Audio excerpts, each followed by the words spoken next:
Now, I know the next question you're gonna ask, because I thought of you have already asked it, which is, what happens to them when this is all over? I know you're worried that maybe we get through this thing and these division types are gonna be running things from then on. The good news is you can relax. According to the directive, once the immediate crisis passes, they're deactivated and they go to hell home. They're not taking over New York, they're not replacing us. They're here to do a job and get the fuck out. Because they got lives and families they want to get back to.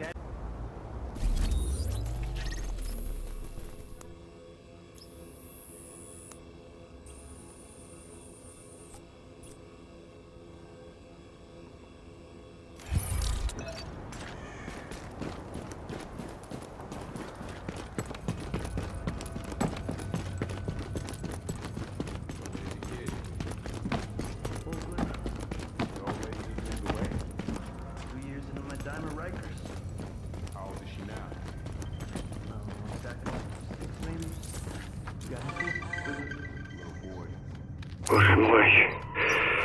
Outside is worse than I expected. Before I thought this was a crisis to get through, then rebuild. Now, I'm not so sure. I want to go to Dr. Amherst's home to see if he's alive, but I do not think it is safe to do this. The streets seem dangerous. There are almost no police. This is not the New York I remember. It is wiser to stay in consulate for now, I think. At least here, the internet sometimes works. I have alerted the Russian embassy in Washington to my presence. They say they will come for me when blockade is lifted. Until then, I wait.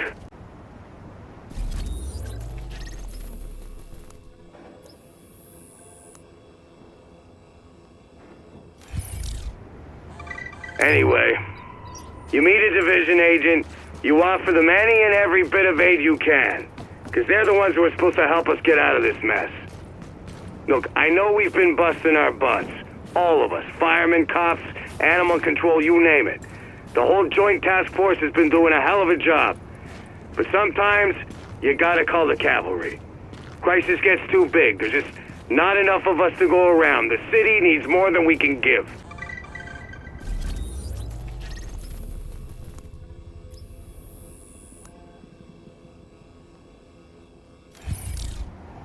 They could be anyone. Your neighbor, your dentist, your wife, you name it. All that matters was that someone thought they could do the job when things went to shit.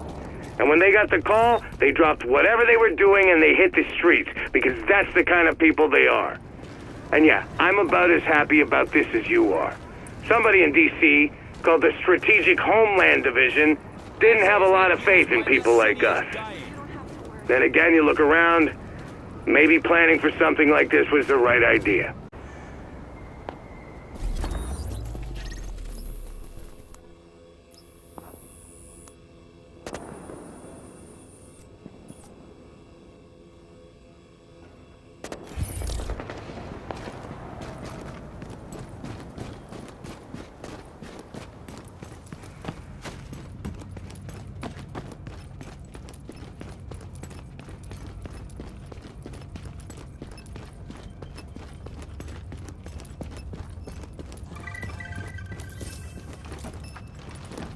Watching and reading the news, I am now convinced that the virus is not smallpox, but rather modified virus based on smallpox. Why? Because the symptoms are similar, but... what is the word? Tweaked. Faster transmission, more lethal, optimized. This is what I was trying to defend against. Modified virus is weaponized for terrorism. I remember having long talks with Dr. Amherst about it. The consul will not allow me to contact the DCD and share what I know. They say soon we are leaving the United States. That I am so close to being able to help, yet so far makes me angry and terribly sad. I still have heard nothing from Dr. Amherst. I fear the worst.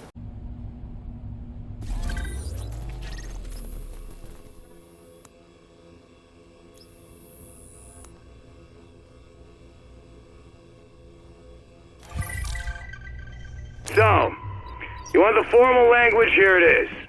Effective immediately, we will be liaising with the division. Our ops will be run jointly. We will have some autonomy on strategy and implementation, but division agents will have the ultimate authority if it comes to that. Hopefully it won't. You're in the field, you don't need to wait for some division honcho to tell you to pull the trigger.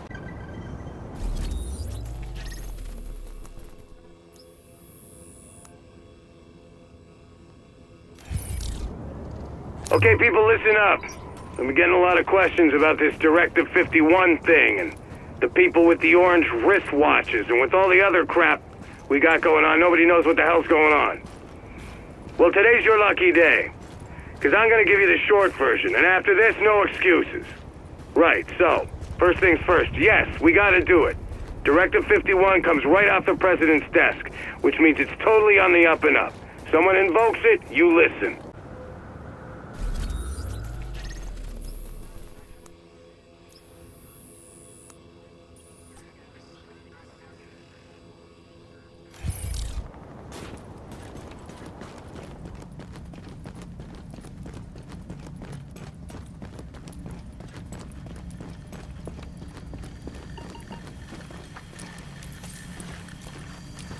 You ain't no fucking lieutenant, man. I was right by her side. Bitch owes me. Big time. Do not let her hear you talk like that, fool. You got a death wish? How'd you get past security? Hostages. Barely any of those fool guards coming to work since that shit hit the fan. Rest of them sick or run off. Easy to overpower them. Make them do what we wanted. Then we watch them bleed like the pigs they are. Some of those brothers weren't so bad. That's Lorraine for you. Where'd the fucking barge come from? You know that stupid-ass administrator had a thing for her? She got him to do it all. Then, just when he thought he was gonna ride off to glory with his outlaw woman, she slit his throat. Shit. She is one stone-cold bitch, isn't she?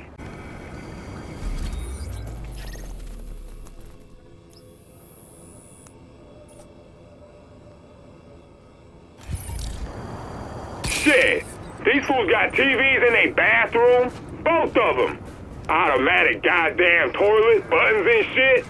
They got a machine to wipe their ass. It ain't right, man. Gotta put that to good use.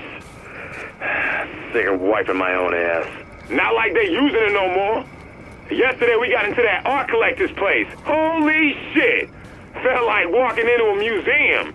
Fucking Picasso on the walls, face all smashed up, looking like Billy D's. Remember him? Ugly motherfucker. Yeah. You like that shit? Man, that shit's ugly, man. Put a knife through it. Took the liquor though, cause that shit was fine. Ain't gonna drink itself. Pass it over, would you?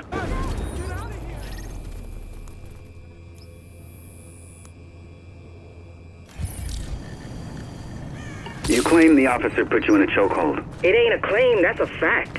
And you felt it was appropriate to pull the gun you had hidden on your person. In self-defense, my client feared for her life. And shot two officers, both family men incidentally, in the back of the head. Execution style, at point-blank range. That is a curious kind of self-defense.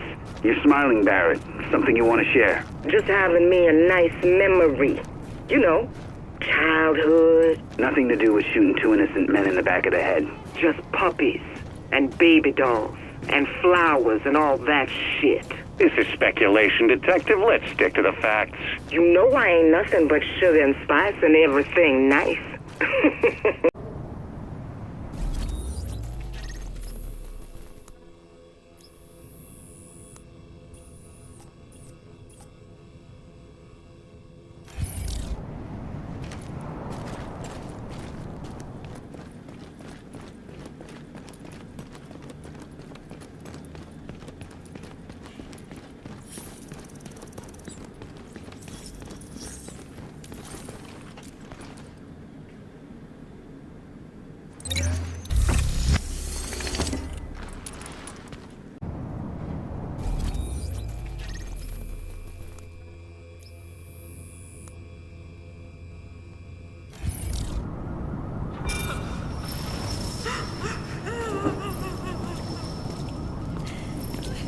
Excuse me. Have you seen my wife? That's a picture.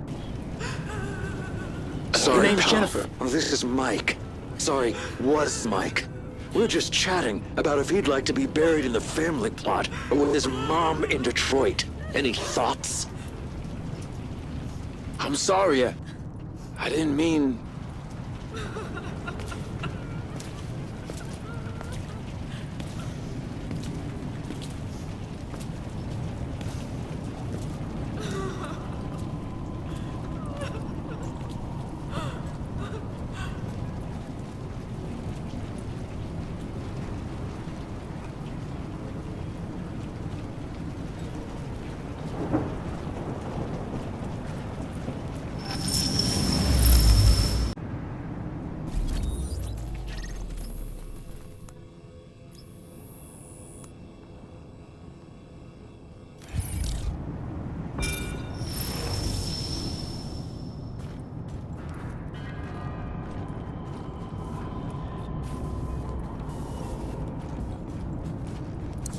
I don't like this.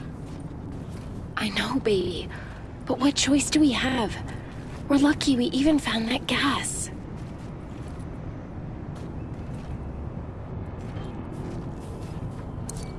We're talking liquid gold here.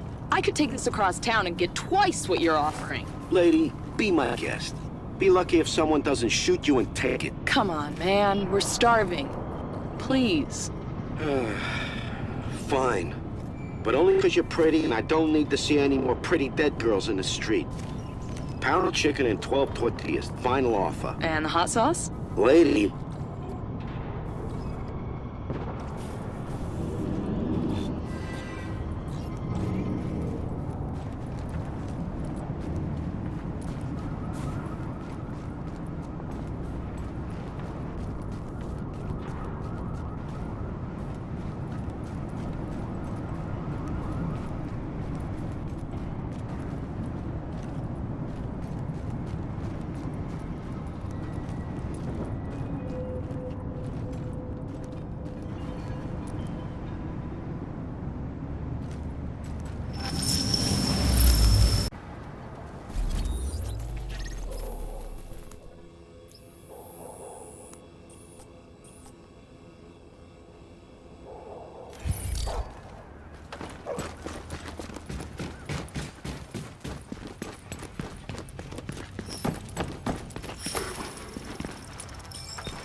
God bless you, man. Merry Christmas.